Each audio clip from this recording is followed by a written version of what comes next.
Hey guys, it's Danny. Today we're going to discuss about Epidendrum orchids. Now I have two epidendrums in bloom for the very first time in my collection, and instead of doing separate videos for both of them, I thought it would be more interesting in actually making a video with both of them, comparing them, and talking a little bit about this beautiful family of orchids called the Epidendrums. So first of all, on the left of the screen, you have the Epidendrum Radicans CT Vigor.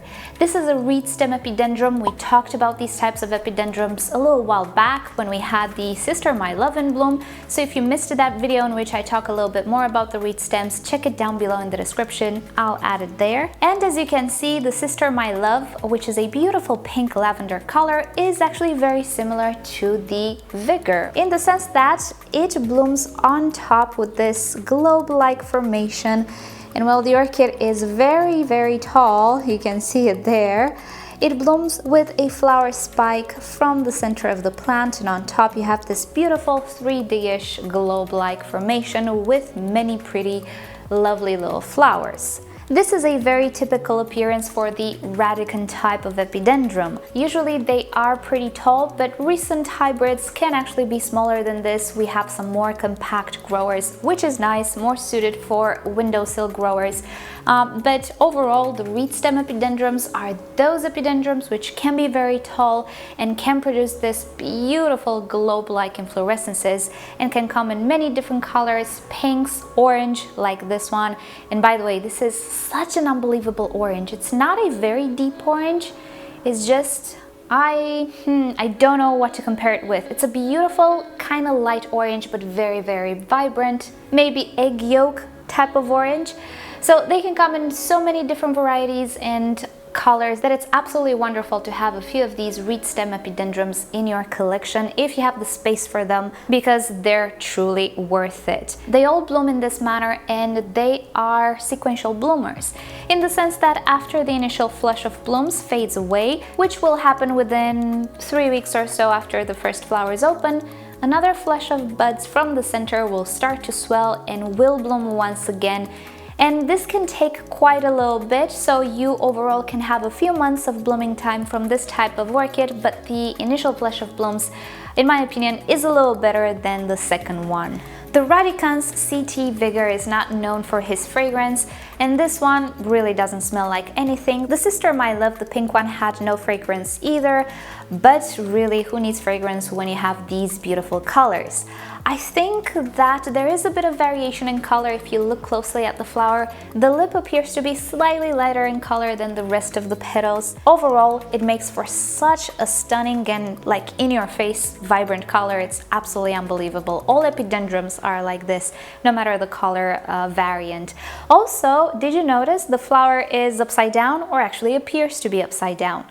We call this a resupinated flower, meaning the lip is positioned above the petals and sepals, on the laterals, and also downwards. If we think of Phalaenopsis and Cattleyas and Vandas, they don't look like this. They usually have the lip downwards. But it all has to do with the pollinators. This orchid is actually pollinated by butterflies, and I did see in a recent webinar from the American Orchid Society, this plant can actually be found in the same places where lantanas can be found. And color-wise, they look very similar. Even though this is a light orange variety, you can have a more deeper orange variety or a combination of the two.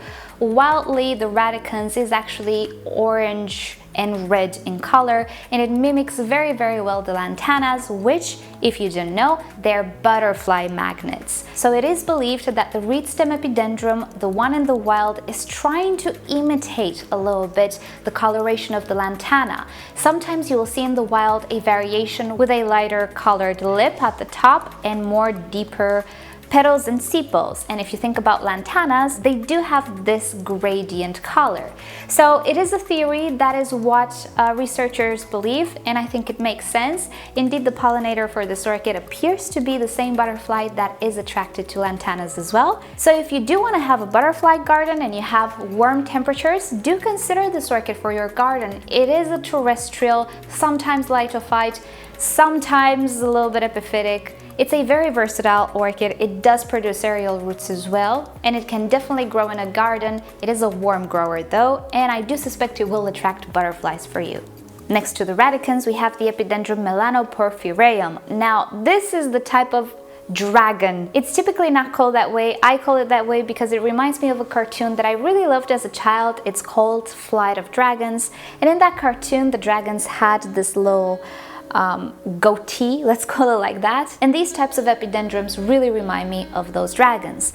If you will, this is a very similar looking epidendrum with the pseudoepidendrum, which I have, but it is a bit of a seedling. I do have a hybrid of the pseudoepidendrum. You have it on the screen right now, which looks almost identical to the species except for the coloring. So you can see the resemblance in the shape of the flower. We have that prolonged neck or column that ends with a sort of goatee looking like lip. As you can see, this orchid doesn't have upside down flowers. I cannot really tell you which is the pollinator for this orchid, but I can tell you that the flowers themselves look like insects. What do I mean by this?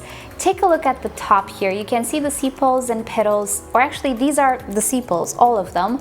They're pulled back, and in the front, the petals are just so incredibly thin.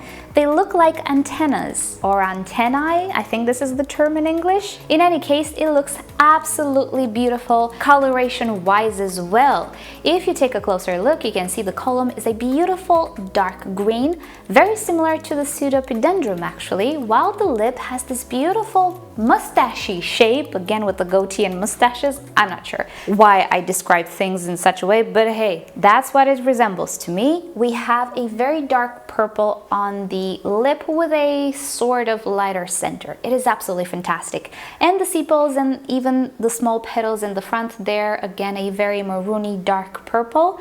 Overall, such a striking little plant, isn't it? The melanoporphyreum is actually not a tall epidendrum compared to the radicans. It's really tiny. I wouldn't say it is a miniature, and of course it can grow a little taller than this, but as far as I know, it will not grow as tall as the radicans. The radicans can actually grow over 1 meter long, maybe as tall as a person. The melanoporphyreum, as far as I know, will not grow that tall. Again, this is a non-fragrant orchid. I don't sense anything at this moment, and if you check the orchid species website, it is supposed to be a more cooler grower or an intermediate type of grower. However, I can tell you I don't have any type of problems in my warm environment with this orchid. It adjusted to semi-hydroponics really well. It grew this growth, as you can see, tinier than the previous one, but I repotted it. It needed to adapt to my environment, so it's understandable, but you can see it's not very set back. It also bloomed.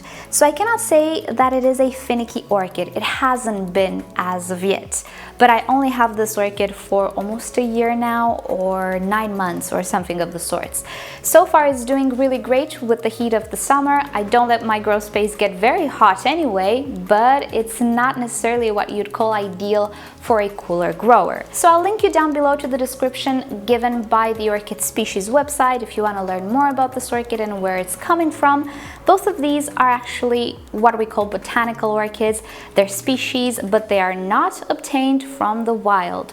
Reputable nurseries do not take orchids from the wild and sell them to people like us. They actually propagate them and then they make them available for sale. So don't worry if you were thinking that species orchids mean they were taken from the wild. No way. Both of these epidendrums receive pretty bright light, and you can see on the melanoporphyreum we do have some reddening and anthocyanin present, but it's not excessive. As far as I know, this is how this orchid is supposed to look like.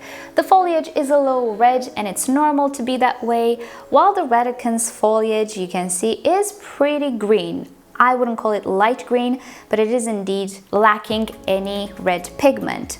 As far as I know, the radicans can get a little red as well, but they can take a lot of light. I would not put that epidendrum in the same light a radicans can receive. However, though, I do try to provide at least oncidium type of light, and I suspect it's pretty okay for this orchid. The Epidendrum family is actually a pretty big family. I do have another type, which is the Stamfordianum, which produces a flower spike from the base of the plant. It sadly didn't bloom yet because it's pretty young, but hopefully one day we can add that one as well to the beautiful and diverse family of the Epidendrums. These have been 2 of them, and I hope you've enjoyed this video and you learned something new. If you like any of these orchids, I suggest you search for them in orchid nurseries. The Radicans, depending on your location, can be very widely available. You can actually have it in your backyard if you live in Central America or the south of the USA. The melanoporphyreum, though, I don't think you'll find it as available. It is a rather rare orchid. I've never seen it anywhere else for sale. So thank you guys so much for watching. Again, I hope you've enjoyed it. And if you did, you know the drill. Give it a thumbs up. If you hated it, give it a thumbs down. Subscribe to my channel for regular orchid videos, tutorials, Q&As, and all of that good stuff. And if you'd like YouTube to notify you every time I post a video, just turn on all notifications. And with that said, I'll see you all next time. Bye!